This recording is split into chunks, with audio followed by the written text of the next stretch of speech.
signing. So, kumbaga ay may mga options kayo, no? Kasi ay talagang nag-o-open ng mga opportunities, no?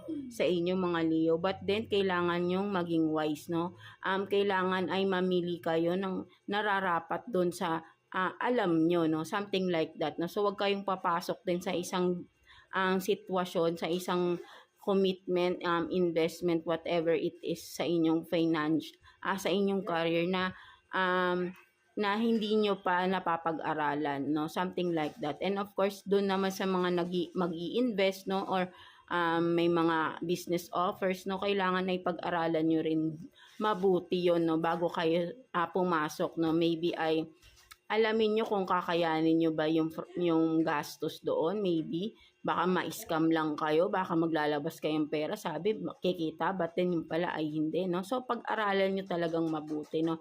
Maging matalino kayo.